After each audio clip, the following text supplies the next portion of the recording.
अस्सलाम वालेकुम my YouTube family, कैसे हैं आप सब लोग। होपफुली आप सब लोग बिल्कुल ठीक ठाक होंगे। अल्हम्दुलिल्लाह मैं भी बिल्कुल ठीक ठाक हूँ। अच्छा जी, अभी ना सुबह सुबह का टाइम है, तकरीबन 6:30 बजे का। और मैं हमेशा जब बच्चे स्कूल जाते हैं तो रूटीन हमारी यही होती है कि मैं सुबह 6:30 बजे नाश्ता बनाना शुरू करती हूँ और 7 बजे तक हमारा नाश्ता कंप्लीट हो जाता है। फिर उसके बाद बच्चे जो हैं तकरीबन 7:15 बजे घर से निकल जाते हैं स्कूल के लिए। तो बस मेरी रोज़ाना की रूटीन यही है, सिवाय हफ़्ते और इतवार की, क्योंकि हफ़्ते इतवार को बच्चों को छुट्टी होती है। तो हफ़्ते और इतवार को मैं सिर्फ़ हस्बैंड का नाश्ता बनाती हूँ, बच्चों का जो है और अपना नाश्ता वो मैं लेट बनाती हूँ। तो यहाँ पे नाश्ता मैंने बना लिया था, बच्चे जो हैं स्कूल के लिए रेडी हो चुके थे और नाश्ता करने के बाद बच्चे भी चले जाएँगे और हस्बैंड भी चले जाएँगे। उसके बाद रह जाती हूँ मैं, तो मेरे घर के काम शुरू हो जाएँगे। सबसे पहले आज ना मैं किचन साफ़ करने लगी हूँ। वैसे मैं किचन हमेशा लास्ट पे करती हूँ, जब सारे घर की सफाई हो जाती है ना, तो एंड पे मैं किचन में आती हूँ, किचन के बर्तन वगैरह धोती हूँ, किचन सारा साफ़ करती हूँ। लेकिन आज ना मैं पहले किचन इस वजह से साफ़ कर रही थी कि मेरी हेल्पर जो है ना वो 1 वीक की छुट्टी पे चली गई है। तो आज सारे घर का काम जो है वो मुझे खुद ही करना था, तो मैंने सबसे पहले कहा कि पहले किचन साफ़ कर लेती हूँ और उसके बाद आराम से सारे घर की चीज़ें वगैरह समेटूँगी और फिर जो है ना मैं सफाई वगैरह का काम शुरू कर दूँगी। अच्छा, मुझे ना तकरीबन आधा 1 घंटा लग गया था। आधे घंटे में ना मैंने सारे किचन की चीज़ें समेट दी थी, बर्तन वगैरह वॉश करके मैंने जोड़ दिए थे। और उसके बाद जो है ना, फिर मैं जाऊँगी बाकी घर की तरफ और सारे घर की जो है ना चीज़ें एक दफ़ा, जो सुबह जब बच्चे स्कूल जाते हैं ना, स्पेशली जो बच्चों का कमरा होता है। हालाँकि आप यकीन करें कि सारा दिन बच्चे जो हैं वो कमरे में नहीं जाते, सिर्फ़ रात में जाते हैं, जब उन्होंने सोना होता है तो अपने कमरे में जाते हैं। लेकिन इसके बावजूद जो है ना, कमरा इतना ज़्यादा बिखरा होता है ना बच्चों का, कि सुबह मुझे तकरीबन आधा घंटा लग जाता है सिर्फ़ और सिर्फ़ उसकी चीज़ें समेटते हुए। तो आज तो वैसे ही हेल्पर नहीं था ना, तो सुबह से मैंने काम जल्दी शुरू कर दिया था, क्योंकि मुझे पता था कि सारा काम आज मैंने खुद करना है, तो काफ़ी सारा टाइम लगने वाला है। कम से कम 2-3 घंटे लग जाएँगे मुझे, सारा घर का काम और सारी सफाई करते हुए। बस सबसे अच्छी बात ये थी कि किचन मेरा सारा साफ़ हो गया था। अब जो है ना सिर्फ़ क्लीनिंग का काम रह गया था और बाकी जो कमरों के अंदर बिखरा हुआ सामान है ना, वो सारा समेटने का टाइम था। धुले हुए कपड़े जो हैं वो मैंने उतार के लाई थी, उनको मैं तय करके रखूँगी। और ये जो सारे कपड़े बिखरे हैं, ये धोने वाले कपड़े हैं, बच्चे उतार के गए हैं, तो इन सबको मैं मशीन में डाल दूँगी। अच्छा, सफाई स्टार्ट करने से पहले ना मैं सबसे पहले मशीन ऑन कर देती हूँ और जितनी देर में सफाई होती है उतनी देर में कपड़े सारे धुल जाएँगे मेरे। साथ में ये बेडशीट भी मुझे आज धोनी थी, इसको भी मैं निकाल लूँगी। बच्चों के कमरे की बेडशीट तकरीबन जो है ना 1 वीक के बाद मैं चेंज कर लेती हूँ।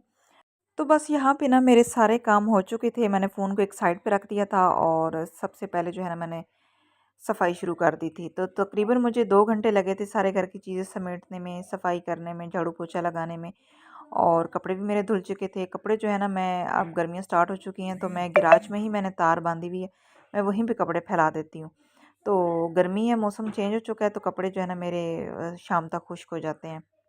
अच्छा जी, यहाँ पे ना मेरे सारे घर के काम ख़त्म हो चुके थे और अब मैं आ गई थी किचन में।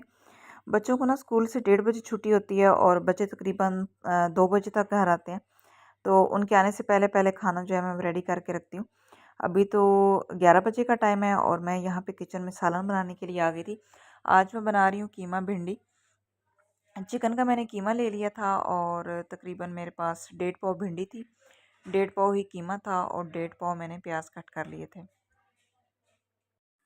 अच्छा, मुझे ऐसा लगता है कि सबसे मुश्किल काम ये होता है कि आज बंदा सुबह-सुबह टाइम से सोच ले कि मैंने क्या पकाना है। मुझे लगता है कि ये सिर्फ़ मेरे घर का नहीं, हर घर का मसला होता है और हर घर में हर ख़वातीन को, हर माँ को यही सबसे मुश्किल काम लगता होगा, ये सोचना कि आज पकाना क्या है? कौन-सी ऐसी चीज़ पकाई जाए जो सब लोग मिल के शौक़ से उसको खा लें। क्योंकि हमेशा ऐसा होता है कि कोई भी सालन बना लो तो 2 लोग शौक़ से खाएँगे तो तीसरा नहीं खा रहा होगा। तो मुझे लगता है कि ये हर घर का मसला है, ये सबसे बड़ा मसला होता है। मेरे साथ भी अक्सर ऐसा होता है। अब मेरी बड़ी वाली बेटी जो है ना, वो भिंडियाँ इतने शौक से नहीं खाती। अब वो क्या करेगी कि इसके अंदर से चुन-चुन के कीमा और प्याज़ बस खाएगी और भिंडी जो है वो साइड पे करती रहेगी। तो फिर मैं क्या करती हूँ कि कोशिश होती है कि भिंडी थोड़ा कम मैं डालूँ, तो जिनको भिंडियाँ पसंद है वो भिंडी भी खा लें और जिनको नहीं पसंद तो वो साइड से दूसरा मसाला लगा के खा लें। तो इस तरह जो है ना, बच्चों को खुश करना बड़ा मुश्किल काम होता है कि सारे बच्चों की पसंद अगर एक जैसी हो जाए ना तो फिर तो क्या बात है। लेकिन ऐसा होता नहीं है अमूमन, हर घर में कोई ना कोई एक ऐसा बच्चा लाज़मी होता है। अब मेरी बड़ी बेटी है ना, उसके साथ ये मसला लाज़मी होता है, मम्मा ये वाला सालन आपने क्यों बना लिया? ये मैंने नहीं था खाना। अच्छा, छोटे जो बड़ा बेटा है और छोटी बेटी जो है ना, उनको जो चीज़ भी दे दो तो वो खा लेते हैं। वो बहुत कम आर्ग्यूमेंट करते हैं कि जी ये हमें पसंद नहीं है या ये हमने नहीं खाना। लेकिन बड़ी वाली बेटी आए दिन हर दूसरे सालन में जो है ना वो नुक्स निकालती है। तो मैं उसको बड़े प्यार से समझाती हूँ आहिस्ता-आहिस्ता, भी छोटी है, इतनी बड़ी भी नहीं है, कि ये अच्छी बात नहीं है, जो चीज़ भी पक जाए उसको खा लेना चाहिए। तो लेकिन आपको पता है कि आजकल के बच्चे जो हैं वो यूँ नहीं सुनते। बस उसको, अब वो भिंडियाँ मैं आज बना रही हूँ ना तो वो नहीं खाएगी। इसके अंदर से चुन-चुन के या कीमा या जो प्याज़ है वो साइड पे करके वो खाएगी उसमें से निकाल के, और भिंडी जो है वो बिल्कुल भी उसको नहीं, वो नहीं खाएगी। अच्छा जी, यहाँ पे ना मैंने प्याज़ को ब्राउन नहीं था किया। मैं अक्सर भिंडी जो है ना प्याज़ ब्राउन करके बनाती हूँ। लेकिन आज मैंने प्याज़ को ब्राउन नहीं किया, बस हल्का-सा मैंने इसको फ्राई किया, और लहसुन अदरक का पेस्ट मेरे पास पड़ा हुआ था, मैंने वो डाल दिया। 1 क्यूब बड़ा वाला जो है ना वो मैंने डाल दिया इसके अंदर, और फिर उसके बाद मैंने कीमा डाल दिया साथ में। कीमा डालने के बाद मैंने सारे स्पाइसेस डाल दिए, बेसिक स्पाइसेस जो सालन में डलते हैं, और उसके बाद मैंने टमाटर डाल दिए। टमाटर जो है ना मैंने तकरीबन 1.5 पाव टमाटर लिए थे। मैंने हर चीज़ 1.5 पाव लिए, 1.5 पाव भिंडी थी, 1.5 पाव कीमा, 1.5 पाव प्याज और 1.5 पाव ही टमाटर। तो मैं भिंडी में हमेशा यही क्वांटिटी रखती हूँ, और करेलों में भी। करेले और भिंडी जो है ना इसकी मैं क्वांटिटी सेम ही रखती हूँ, जब भी बनाती हूँ ना रेसिपी तकरीबन सेम होती है। अगर मैं तकरीबन आधा किलो करेले बनाती हूँ तो मैं आधा किलो प्याज डालती हूँ, आधा किलो टमाटर डालती हूँ। अक्सर मैं करेलों में ना टमाटर आधा किलो से ज़्यादा भी डाल देती हूँ। मतलब ना मुझे करेले में टमाटर, ज़्यादा टमाटर अच्छे लगते हैं, और भिंडी में भी टमाटर मुझे अच्छा लगता है ज़्यादा। अच्छा, जब मेरा सालन बन जाएगा ना तो उसके बाद मैं क्या करूँगी कि मैं जो है ना लेट जाऊँगी थोड़ी देर के लिए। अपना फ़ोन देखूँगी, अपना यूट्यूब पे वीडियो देखूँगी, और अपना अगर मेरा कोई वीडियो बनाने वाला काम है, एडिटिंग वाला, तो मैं वो कर लूँगी।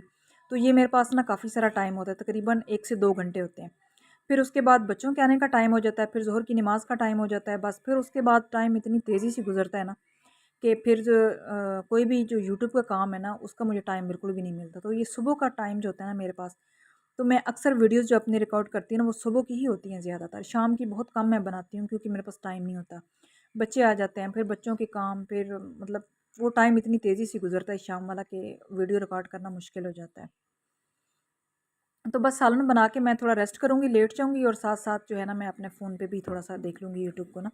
अगर कोई वीडियो मेरी एडिटिंग करने वाली है तो मैं उसको कर लूँगी, कुछ देख लूँगी मैं इस तरीके से। तो बस शाम के टाइम ना मेरा इतना कोई ख़ास काम नहीं होता, लेकिन टाइम इतनी तेज़ी से गुज़रता है कि पता ही नहीं चलता। शाम के टाइम मैं बच्चों के लिए स्नैक्स वगैरह बना लेती हूँ। आज मैं उनके लिए फ्रूट चाट बना रही थी, और अपने लिए जो है मैं वो चाय बना देती हूँ अपने हस्बैंड के लिए। हस्बैंड जो है शाम को 4 बजे आ जाते हैं। तो प्यारी बहनों, ये थी हमारी आज की छोटी-सी रूटीन। होपफुली आपको आज की वीडियो अच्छी लगी होगी। तो मिलते हैं कल एक नई वीडियो में, तब तक के लिए आप अपना बहुत सारा ख़्याल रखिएगा। मुझे अपनी दुआओं में लाज़मी याद रखिएगा। अल्लाह हाफ़िज़।